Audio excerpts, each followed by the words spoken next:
నగరం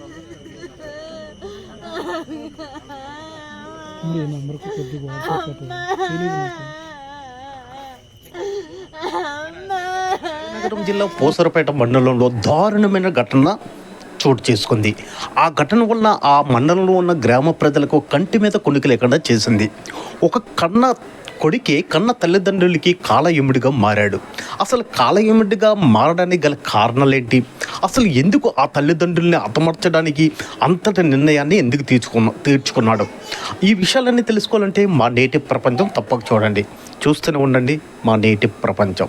విజయనగరం జిల్లా పూసరపేట రేగ మండలంలో చల్లవాణితోట పంచాయతీలో నడుపూరి గ్రామంలో దారుణం చోటు చేసుకుంది. కన్న కొడుకే కాలయముడయ్యాడు. రక్తం పంచుకు పుట్టిన చెల్లికి తల్లిదండ్రుల వాటాలో 30 సెంట్లు రాసివ్వడమే ఆ తల్లిదండ్రులు చేసిన పాపం. తండ్రి పేరు అప్పలనాయుడు, తల్లి పేరు జయమ్మ. వీరికి కొడుకు కూతురు 2 పిల్లలున్నారు. కూతురికి కొడుక్కి 2 పెళ్ళిళ్ళు చేశారు. అయితే దురదృష్టం, కూతురు భర్త మరణించాడు. కూతురికి 2 పిల్లలు. అలానే కుమార్తె తల్లిదండ్రుల దగ్గర లేదు, అత్తవారింటి దగ్గరే ఉంది. తల్లిదండ్రులకి ఎకరం పొలం ఉంది. ఆ ఎకరం పొలాన్ని సాగు చేసుకుంటూ జీవనం సాగిస్తున్నారు. వీరు నివసిస్తున్న ఇంటిపై ఫైనాన్సి అప్పు ఉంది. అది తీర్చమని కొడుకుని చెప్పేవారు తల్లిదండ్రులు. కొడుకు రాజశేఖర్ నాకు సంబంధం లేనట్టుగా తిరిగేవాడు. ఈ విషయంలో తల్లిదండ్రులకి కుమారుడికి మనస్పర్ధలు ఏర్పడాయి. అది చినికి పెద్ద గాలివానలా ఆ కుటుంబంలో మొదలైంది. ఈ చిన్న విషయాన్ని పెద్దగా ఆలోచించాడు కొడుకు రాజశేఖర్. ఎంతగా అంటే తల్లిదండ్రులను చంపి తల్లిదండ్రుల్ని అంత దారుణంగా వెంబడించి 2 ఒకేసారి చంపాడంటే దేంతో చంపాడు? అంటే ఇంత దారుణంగా మరి 2 ఒకేసారి ఆ పొలంలో హత్య చేసి ఈయన పరారైపోయాడంటే దేంతో హత్య చేశాడు? అసలు ఈ హత్య వెనక గల కారణాలేంటి?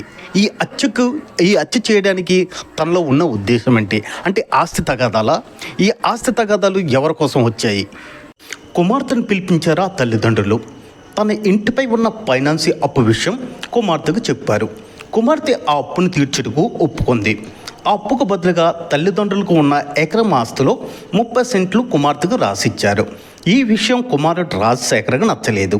ఆ విషయం తెలిసి నుండి రాజశేఖర్ రగిలిపోయేవాడు. ఎలాగైనా అమ్మ నాన్నని చంపేవాళ్ళని అనుకున్నాడు. తల్లిదండ్రులు 2 పొలంలోకి గడ్డి కోసమని వెళ్ళారు.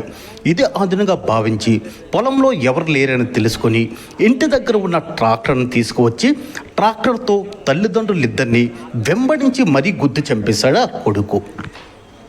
కదా ఈ వీడియో అంటే ఎంత దారుణంగా ఆ తల్లిదండ్రుల్ని కడతీర్చాడు కన్న కొడుకు. అంటే ఆ కన్న తల్లిదండ్రులకి కాలయముడు ఎవడయ్యాడంటే కన్న కొడుకు అయ్యాడు. ఇంతకీ ఈయనైనా హ్యాపీగా ఉంటాడా? పోలీసుల్ని ఇతన్ని అరెస్ట్ చేసి రిమాండ్కి పంపించి జైల్లో పెట్టి ఇతని జీవితం కూడా నాశనం అవుతుంది. అంటే క్షణకావశ్యంలో తీసుకున్న ఒక నిర్ణయం మొత్తం ఆ తల్లిదండ్రులు ఎలాగైనా చనిపోయారు. ఇతని తాలూకా ఈ రాజశేఖర్ అనేవాడు తాలూకా జీవితం కూడా నాశనమైంది. అందుకోసమే ఏదైనా మనం తప్పుగా ఆలోచించేటప్పుడు 1కి 10 సార్లు మనం ఫిల్టరేట్ చేసుకోవాలి. ఇలాంటి తప్పులకి దయచేసి ఎవ్వరు కూడా వెళ్ళకూడదు.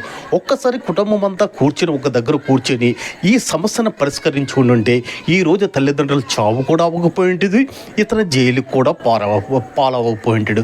ఇప్పుడు ఎన్ని కుటుంబాల అనాథలైపోయి మీరే చూడండి.